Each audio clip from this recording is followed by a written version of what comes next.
Hello friends, అందరూ బాగున్నారా? మేము కూడా చాలా బాగున్నాము. ఈరోజైతే సజ్జ రొట్టెలు మరియు చికెన్ కర్రీ అయితే మేము డిన్నర్లోకి ప్రిపేర్ చేస్తున్నాము. మా ఆవిడ సజ్జ రొట్టెలు అయితే చేయడం జరిగింది. సో నేనైతే చికెన్ కర్రీ చేయడానికి ఇలా చేశానో మీరు ఒకసారి చూడండి.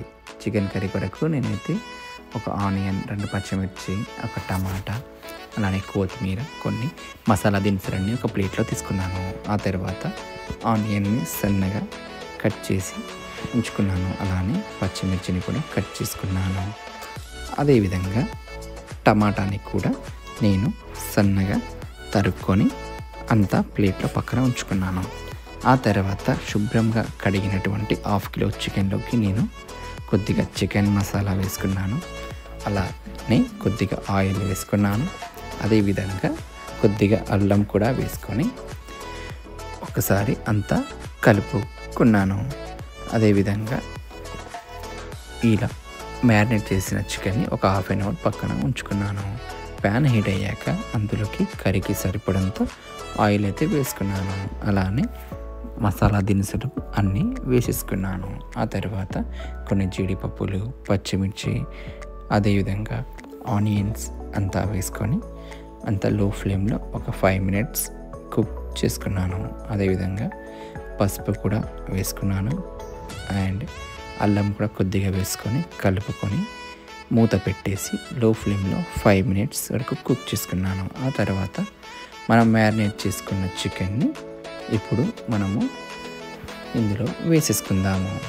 ఇలా వేసుకొని మంచిగా కలుపుకొని మూత పెట్టేసి ఒక 10 నిమిషాల పాటు లో ఫ్లేమ్లో కుక్ చేసుకోవాలి. ఒక 10 మినిట్స్ తర్వాత మనము ఒకసారి చికెన్ని అంతా మంచిగా కలుపుకొని మళ్ళీ మూత పెట్టేసి మరొక 10 నిమిషాలు లో ఫ్లేమ్లో కుక్ చేసుకోవాలి. ఆ తర్వాత మనము కట్ చేసుకున్నటువంటి టమాటాలను వేసుకోవాలి. అలానే కొద్దిగా కొత్తిమీర కూడా వేసుకొని కలుపుకొని మూత పెట్టేసి మరొక 10 నిమిషాల పాటు లో ఫ్లేమ్లో కుక్ చేసుకోవాలి. ఇలా 10 నిమిషాల తర్వాత 2 బగారా ఆకుల్ని కూడా వేసుకొని మూత పెట్టేసేయాలి. ఆ తర్వాత ఒకసారి కలుపుకోవాలి. ఆ తర్వాత రుచికి సరిపడంత కారం, ధనియాల పొడి, అదేవిధంగా కొద్దిగా గరం మసాలా, అలానే కొద్దిగా కొత్తిమీరను కూడా వేసుకోవాలి. కొత్తిమీర కొద్దిగా వేసుకుంటుంటే టేస్ట్ చాలా బాగుంటుంది. ఒకేసారి వేసుకోవడం బదులు మనము కొంచెంగా వేసుకుంటూ ఉన్నాము కొత్తిమీర. ఆ తర్వాత మూత పెట్టేసి 10 నిమిషాల పాటు హై ఫ్లేమ్లో కుక్ చేసుకోవాలి.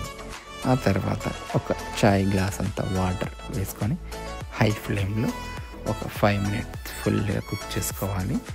ఆ తర్వాత ఒక 1/2 లెమన్ని ఇక్కడ మనము కర్రీలోనే పిండుకోవాలి.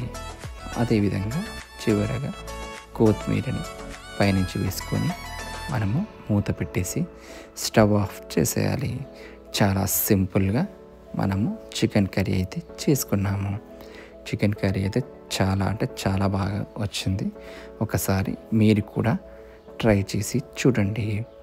ఆ తర్వాత కర్రీ చల్లారాక సజ్జ రొట్టెలు మరియు చికెన్ వేసుకొని మేమైతే మా డిన్నర్ని అయితే ఫినిష్ చేసాము.